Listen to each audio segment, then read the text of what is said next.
Hello guys, आपका स्वागत है हमारे चैनल जेके स्टडी स्टफ में। आज की इस वीडियो में बात करने आ रहे हैं ड्यू कॉलेज के ऐसे स्टूडेंट जो सोल रेगुलर या फिर एनसीएफ से बिलोंग करते हैं और साथ ही साथ वो अभी फर्स्ट सेमेस्टर में अपना एडमिशन करवा चुके हैं और उनके पास जो कोर्स है वो है बीए पॉलिटिकल साइंस ऑनर्स। और इसके अंदर एक बुक जिसको आप सब्जेक्ट भी कह सकते हो वो अपनी है दिल्ली हिस्ट्री से रिलेटेड। तो इसकी जो फर्स्ट यूनिट है या फर्स्ट चैप्टर है वो मैं कंप्लीट करवा चुका हूँ और सेकंड चैप्टर भी लगभग खत्म हो ही चुका है और ये अपना सेकंड चैप्टर का लास्ट पार्ट होगा जिसके थ्रू आपका जो चैप्टर नंबर सेकंड है वो भी खत्म हो जाएगा, जो अपना बस्तियों से शहरीकरण तक, ठीक है, 10वीं से 14वीं शताब्दी से तक लेकर दिल्ली के विभिन्न शहरों की जानकारी जो हम जान रहे हैं। ठीक है, आज मैं बताऊँगा आपको दिल्ली के 7 नगर, मतलब कि दिल्ली के सबसे पहले, मतलब कि दिल्ली के अंदर सबसे पहला जो नगर था वो कौन सा बसाया गया था और उसके बाद जो भी शहर बचे वो कौन कौन से थे। ठीक है, तो दिल्ली के 7 नगरों की हम जानकारी जो है वो जानेंगे जो आपके सिलेबस के अंदर है। ठीक है, तो सबसे पहली अगर हम बात करें तो सबसे पहले हम पढ़ेंगे किला राय पिथौरा, जिसको लाल कोट के नाम से भी जाना जाता है। दूसरा अगर बात करें तो सीरी है। तीसरा अगर बात करें तुगलकाबाद है। फिर उसके बाद है जाफना, फिर फिरोज़ाबाद और शेरगढ़ जिसको दिल्ली शेरशाही भी बोला जाता है, और सातवां अपना शाहजहानाबाद। तो ये जानेंगे, देन उसके बाद अपनी यूनिट सेकंड या फिर चैप्टर नंबर सेकंड जो वो भी कंप्लीट हो जाएगा। ठीक है, तो देखो सबसे पहले बात करते हैं किला राय पिथौरा या लाल कोट के बारे में विस्तृत जानकारी। ठीक है, तो आपसे अगर इस चैप्टर से कोई सा भी क्वेश्चन आता है नगर या शहरों के ऊपर, दिल्ली के शहरों की जानकारी बताइए 10वीं से लेकर 14वीं शताब्दी के बीच में, तो आपको वही लिखना है जो मैंने आपको चैप्टर नंबर सेकंड में पढ़ाया है। ठीक है, तो देखो सबसे पहले बात करते हैं किला राय पिथौरा या लाल कोट की। तो इसकी जो विस्तृत जानकारी है वो नीचे लिखी गई है। ठीक है, तो मैं आपको पढ़ के बताता हूँ, फिर मैं आपको एक्सप्लेन करूँगा।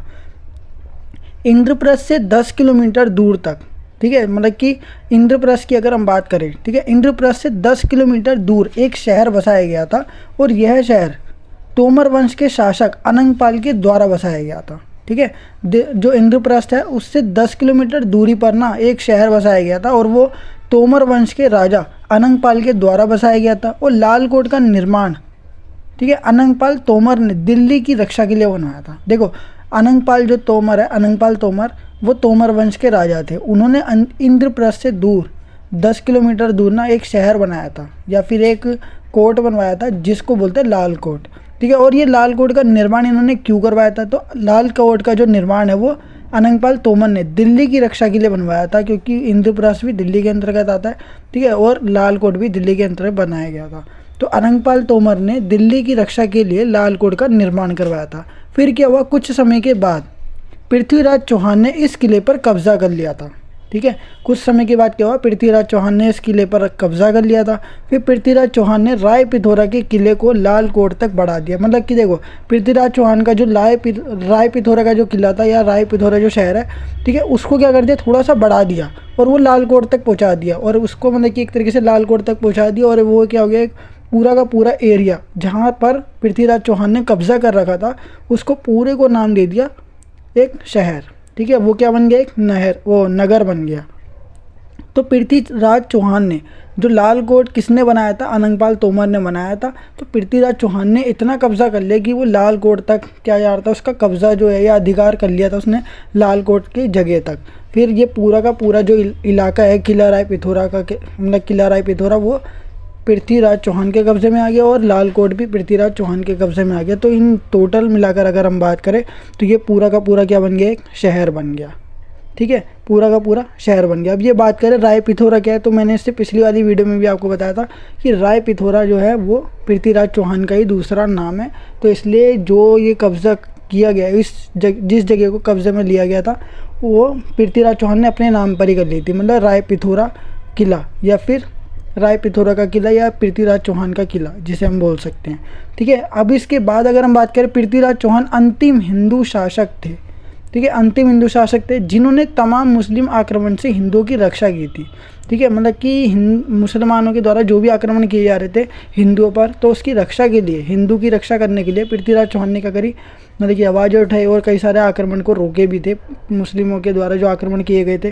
ठीक है, फिर 1192 में मोहम्मद गोरी के द्वारा तेराइन के युद्ध में पृथ्वीराज चौहान को हार मिल गई थी। ठीक है, पहले तो मोहम्मद गोरी ने दिल्ली को लूटा था। ठीक है, उसके बाद क्या हुआ, वह कुतुबुद्दीन ऐबक, मतलब कुतुबुद्दीन ऐबक ना, मोहम्मद गोरी ने क्या कर रखा था, कुतुबुद्दीन ऐबक को गुलाम बना रखा था।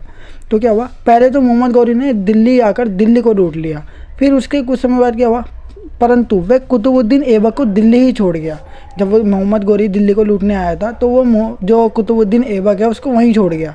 परंतु जब मोहम्मद गोरी की मृत्यु हो गई तो कुतुबुद्दीन ऐबक दिल्ली का सम्राट बन गया, क्योंकि दिल्ली पर वो छोड़ के ही गया था कुतुबुद्दीन ऐबक को। तो फिर जैसी मोहम्मद गोरी की मृत्यु हुई तो कुतुबुद्दीन ऐबक ने क्या करा, जो कि कुतुबुद्दीन ऐबक क्या था, मोहम्मद गोरी का गुलाम था। तो कुतुबुद्दीन ऐबक ने क्या करा, मोहम्मद गोरी की मृत्यु के बाद दिल्ली की राजगद्दी पर वो अपना कब्जा कर लिया, प्रभुत्व जमा लिया, ठीक है, या फिर वो दिल्ली का सम्राट बन गया और गुलाम वंश की शुरुआत हो गई। मतलब कि लोगों ने इसे क्या कहा, गुलाम वंश की शुरुआत हो गई। मतलब कि गुलाम वंश क्यों कहा गया, क्योंकि कुतुबुद्दीन ऐबक मोहम्मद गोरी का गुलाम था, इसलिए इसके वंश का नाम रख दिया गुलाम वंश, ठीक है। इसकी शुरुआत हो गई क्योंकि कुतुबुद्दीन ऐबक मोहम्मद गोरी का क्या था, गुलाम था। रीज़न भी नीचे लिखा हुआ है। फिर कुतुबुद्दीन ऐबक के शासन की शुरुआत हुई और कुतुबुद्दीन ऐबक ने कुतुब मीनार की स्थापना की, ठीक है। फिर इसके बाद अगर हम बात करें, ये तो अपना किला राय पिथौर या लाल कोट से संबंधित है। अब दूसरा शहर आता है सीरी। इसकी भी दो से तीन इन्फॉर्मेशन है, वो भी देखते हैं। खिलजी वंश के शासक अलाउद्दीन खिलजी के द्वारा 14वीं शताब्दी में दिल्ली का दूसरा शहर बसाया गया था, जिसका नाम था सीरी। इस शहर में वास्तुकला पर सल्जुक शैली का प्रयोग किया गया था। मतलब कि जो भी इधर की बिल्डिंग थी ना, मतलब कि जो भी ये पूरा वास्तुकला, मतलब जो भी इसकी दीवारें वगैरह थी, वो सल्जुक शैली के प्रयोग के द्वारा बनाई गई थी, ठीक है, सीरी शहर के अंतर्गत।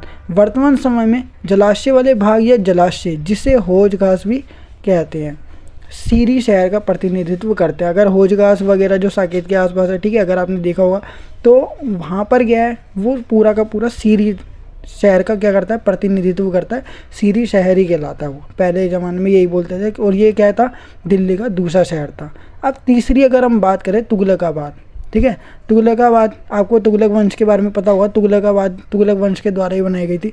तो अब इसको देखते हैं। दिल्ली के तीसरे शहर की स्थापना रायसुद्दीन तुगलक ने की थी, रायसुद्दीन तुगलक ने की थी। और इसकी स्थापना लगभग 1320 से लेकर 1330 के बीच में की गई थी, ठीक है। रायसुद्दीन के द्वारा रायसुद्दीन तुगलक के द्वारा तुगलकाबाद की स्थापना की गई थी, जो कि दिल्ली का तीसरा शहर था। और इसकी स्थापना 1320 से लेकर 1330 के बीच में की गई थी। रायसुद्दीन ने यहाँ पर किले का निर्माण करवाया था, जिसके अवशेष हमें आज भी देखने को मिलते हैं। वो भी कहाँ पर, तुगलकाबाद में, ठीक है। जो किले इन्होंने बनाए थे रायसुद्दीन ने, उसके निर्माण के कह रहा हूँ अवशेष के बारे में हमें आज भी तुगलकाबाद में देखने को मिल जाएंगे। फिर इसके बाद अगर हम बात करें, तुगलकाबाद के बाद आता है चौथा शहर जाफना। रायसुद्दीन तुगलक के बेटे मोहम्मद बिन तुगलक, इनका नाम तो कई बार आ चुका है हिस्ट्री में, ठीक है, आपने 12th में ही पढ़ा होगा। रायसुद्दीन तुगलक के बेटे, जिनका नाम था मोहम्मद बिन तुगलक, द्वारा जाफना नामक शहर की स्थापना की गई थी, जो कि दिल्ली का चौथा शहर था, ठीक है। इस शहर की स्थापना 14वीं शताब्दी के बीच के दशक में इस शहर की स्थापना की गई थी, ठीक है। मतलब कि 14वीं शताब्दी के बीच के दशक में क्या हुआ था, जाफना नाम के शहर की स्थापना की गई थी। पांचवा आता है अपना फिरोजाबाद, ठीक है, फिरोजाबाद। तो देखो, मोहम्मद बिन तुगलक, अभी रायसुद्दीन तुगलक के बेटे मोहम्मद बिन तुगलक, अब मोहम्मद बिन तुगलक के भतीजे फिरोज शाह तुगलक, उनके द्वारा दिल्ली के शहर फिरोजाबाद या फिर फिरोज शाह कोटला की स्थापना की गई थी। इसके दो नाम से पुकार सकते हैं, फिरोजाबाद कह लो या फिरोज शाह कोटला कह लो, ठीक है। इसे यमुना नदी के निकट 14वीं शताब्दी के उत्तरार्ध में बनाया गया था। मतलब 14वीं शताब्दी जैसे 1450 उसके बाद ही बनाया गया था, ठीक है। इसे यमुना नदी के निकट 14वीं शताब्दी के उत्तरार्ध में बनाया गया था। मतलब वही 50 से 60 वगैरह इसके बीच में बनाया गया था। फिर इसके बाद आता है शेरगढ़, ठीक है। वर्तमान समय में जो पुराना किला मौजूद है, उसका निर्माण 1540 में शेर शाह के द्वारा किया गया था, ठीक है। जो पुराना किला आपको मिलता है देखने को, उसे क्या बोला है, मतलब 1550 में शेर शाह के द्वारा बनाया गया था, उसका निर्माण किया गया था। इस स्थान पर हुमायूं ने दिन पनाह नामक शहर बनाया था, ठीक है। ये जो जगह थी जिसको हम आज शेरगढ़ बोलते हैं, पुराना किला बोलते हैं, इसको इस स्थान पर क्या हुआ था, हुमायूं ने दिन पनाह नामक शहर बनाया था और शेर शाह ने उसे क्या कर दिया, नष्ट कर दिया था। जैसे शेर शाह को इसकी पता लगी कि यहाँ पर एक जो है ये शहर है, उसको क्या कर दिया, उसने तबाह कर दिया, मतलब नष्ट कर दिया कुछ समय के बाद, ठीक है। पता नहीं, ऐसी नहीं कि कोई दुश्मनी थी इनकी, लेकिन क्या हुआ, जब उसने देखा कि ये दिनपना नामक शहर है, ठीक है, यहाँ पर है, तो जैसी शेर शाह की नज़र उस पर पड़ी तो उसने उस जगह को नष्ट करवा दिया। फिर उसी स्थान पर शेर शाह ने जो नगर बनाया उसे हम शेरगढ़ के नाम से जानते हैं, ठीक है। अब इसके बाद आता अपना जो अंतिम शहर है वो है शाहजहानाबाद। मुग़ल बादशाह शाहजहाँ ने अपने शासनकाल के दौरान अपनी राजधानी आगरा, ठीक है, अपनी जो राजधानी उसकी थी, मतलब कि मुग़लों की जो राजधानी थी आगरा, उसे बदल कर दिल्ली रख दी। ठीक है, मुग़ल बादशाह शाहजहाँ ने क्या करा, अपने शासनकाल के दौरान जो राजधानी थी आगरा उसको बदल कर क्या कर दिया, दिल्ली रख दिया। ठीक है, अब उसकी राजधानी आगरा नहीं होगी, दिल्ली होगी, ऐसा कह दिया। और दिल्ली में एक नगर का निर्माण करवाया जिसे शाहजहानाबाद कहा जाता है। ठीक है, वर्ष 1642 में नवरोज़ के दिन शाहजहानाबाद का उद्घाटन किया गया था और इसे आज पुरानी दिल्ली के नाम से जाना जाता है।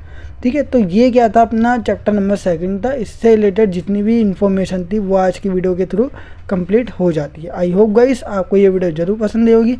अगर आपको ये वीडियो पसंद है तो वीडियो को लाइक शेयर कमेंट करना बिल्कुल ना भूलिए, और साथ ही साथ अगर आप हमारे चैनल पर नए हो तो चैनल को सब्सक्राइब एंड बेल नोटिफिकेशन पे क्लिक करके आप हमारी आने वाली हर वीडियो की नोटिफिकेशन तुरंत प्राप्त कर सकते हैं। तो गाइस मिलते हैं अपने नेक्स्ट वीडियो के साथ। So thanks for watching this video.